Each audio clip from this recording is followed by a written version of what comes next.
Hello, everyone. Thanks for coming. In the beginning, I was really excited to go on this journey. I haven't, shot anything yet, but when you see this character and when you see how Jason Momoa is going to play this guy, it's going to be amazing. The original Aquaman needed to get a little bit of a boost. Hello? And so they thought there was no better person to play that than me. How cool is that? I gotta be that mother. Casting Jason was a really bold move, and I gotta give credit to DC and Warner Brothers and Zack Snyder for making that call 5 years ago. I came into Zach's office and did an audition, and he goes, I want you to play Aquaman. And I'm like, who? You want me to play what? I can just think it's white, blonde hair, shaved, not me. And he tells me the whole pitch, and I was like, wow, hell yeah, I'd love to. Just the idea of having a brown skin superhero, I mean, that's awesome. From the Philippines to Hawaii to Tahiti and Fiji, everyone has their water gods that they celebrate. Ours is Tanaloa and Kanaloa and Maui, and it just made sense. But you can't say anything for, at least a couple of years, and it sucked. I can't keep a secret to save my life. I buy a present for my wife, and I come home and I want to tell her. I can't keep a secret from my kids, so I hated doing interviews because people were like, you're gonna do Aquaman? I'm like, nope, I have no idea what you're talking about. I mean, I just had to lie nonstop. I told some dude he can punch me in the face, so I still owe him that. But it feels great. At least people know it's gonna come out, not to lie anymore. At last, the reality of it has finally arrived. Jason's big moment, taking up the trident. Ladies and gentlemen, your Aquaman, Jason Momoa! Everybody's talking about Jason at Comic-Con and running out and playing the trident like Jimi Hendrix. He crushed that thing, so Jason's doing his thing. Comic-Con! That was surreal. I've been in that room many times, but I've never ran barefoot with a trident before. That's why fighters don't run out all amped up, because I could barely breathe when I got there. I was so excited. The king is here! Jason's had a long time to really think about who his character is, and all credit to Jason that he was so on board with my vision. I just read James' script, and I'm really, really, really, really happy and stoked.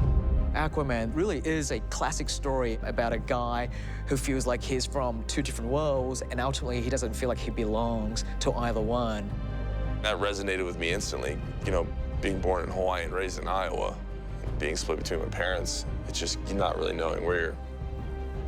One place you're a white guy, over here you're another thing, so it's just kind of like he's the lone wolf in the whole thing, so I definitely could identify with that.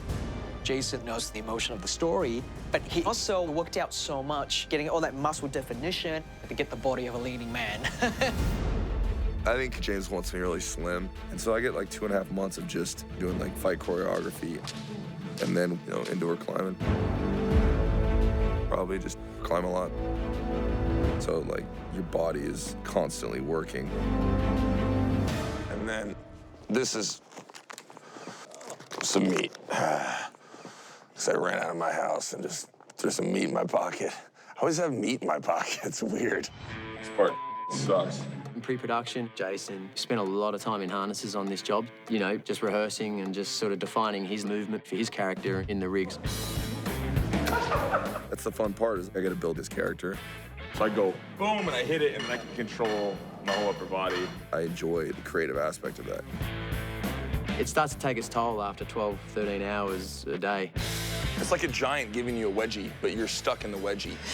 Just stay in the wedgie for a while. Yeah. And it's not a comfortable thing, those rigs. Oh yeah, that's nice and tight. Drop me, Jack.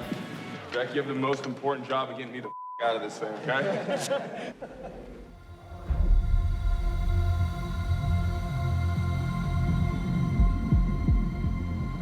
When we start shooting, I'll probably be very sad because I'll have been away from my kids for almost 2 months. Yeah, I'll probably just be missing my family, man.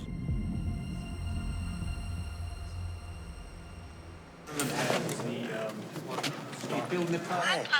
Hi. You going to bed?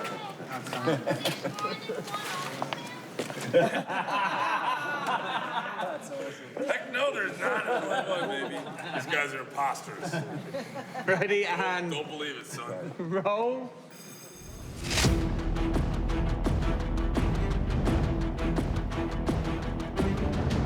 What's up? Aquaman's gonna save you. Filmmaking is such a challenging industry that we're in. You can't really make a movie like this without a sense of intensity. I take my action very seriously. You all right? Yeah. I enjoy doing my own stunts. You don't like that? You don't like French vanilla ice cream? That tastes good. He loves this sort of physicality of performing. Let's shoot it. And action. I put ideas in anything that I do. I feel like that's my job. And it made sense to me that he's gonna become the one who can wield the trident later. But I wanted him to be very much like a bar fighter. And then you can take what he's gonna be great at with a little bit of that bar fighting. He's gonna be a fun character to watch fight. Jason, up the stab, rise up so you face that camera. It's fun being a boy and playing and fighting. But the more takes we do, the harder it gets. Action. That was real. I'm getting older. It's hard to recover. Sorry, you okay? Yeah. Jason is awesome. There's a little humor or playfulness that Jason has, and that's important. He's such a presence on screen, and you can see the fun, the charm behind the eyes. That's, to me, what always sort of sets people apart. I have to tell you, working opposite him was so fun. I mean, he's got so much energy. Jason has this gift of he's just a big kid. If you take a look at Jason on set, he's walking around, he's playing his bass guitar. I'm learning bass. I never learned bass before. That's rad. Keeps me ready. He's been in the business for so long, so he's a mentor to me. I watch how he works the set and how he's very attentive to the shots and the details, and he's on top of it. Can we go a little higher? Anywhere in here, chest, anything? Yeah, there. Okay. Action. I exude a lot of energy on set.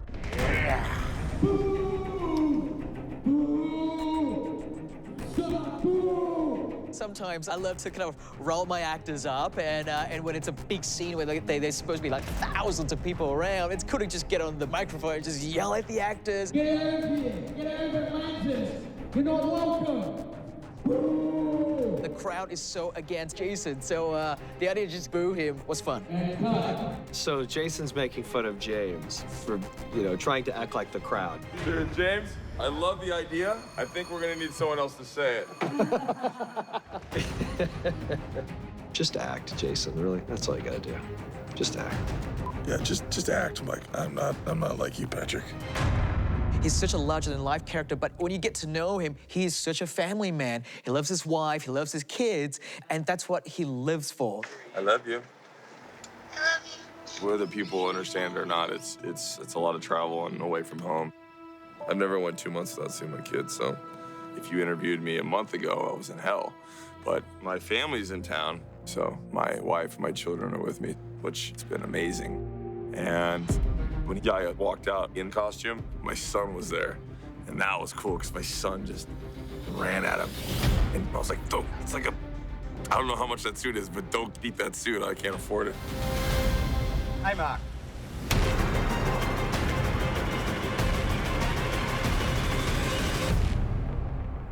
I'm trying to take experiences from everyday life and put it into the character, especially with the father role. Love you. It's the man. Idol. When we talked to Jason about who he saw as his father, he just immediately wanted Temuera. I love him. It's been a dream to work with him, man. Ever since I saw What's for Wares, he's like the guy I looked up to. So, I mean, it was epic. He saw a movie I was in, an old movie of mine called Once We're Warriors. And it really impinged on him, this film, in certain ways, culturally, spiritually. I guess for him, too, being a brown boy brought up in Iowa, he kind of identified with the cultural elements, having Hawaiian roots himself. And I notice on this journey as well, Jason's very much trying to bring to the fore some of the cultural elements. We added a bunch of Polynesian moments where, we do the hongi and put nose to nose, and It was great. I'm really happy that James saw that And let's cut it. Good. Great. and left it in the movie. Beautiful. I think a lot of the Polynesian, a lot of the islanders will be very appreciative for that. So we have a good connection. Him and I love the haka. Ha being breath, ka being fire, so it's like a fire dance. I used to do it growing up, so it comes in handy for all that energy stuff. You can get that, get it all warmed up and ready to rock. And on his birthday, they put on a big haka. I turned 38 while I was here, and that was amazing. Everyone surprised me. First surprise I've ever had in my life, so that was pretty special. 5 minutes. 5 minutes. Rob Cowan got me and he goes, Jason, we need to talk. And he brought me outside. And then I just hear the sound of like people going off. And I can hear the haka, but it's just not computing in my mind. And then he just kind of walks away. And I turn and I see it and I'm like, oh my God. They got me so bad.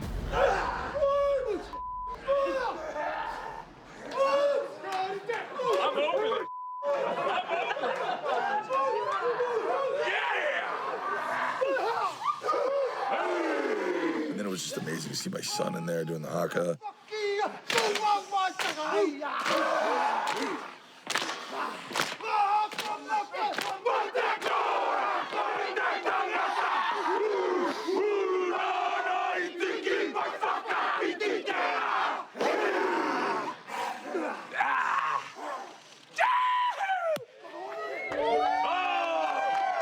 It was powerful.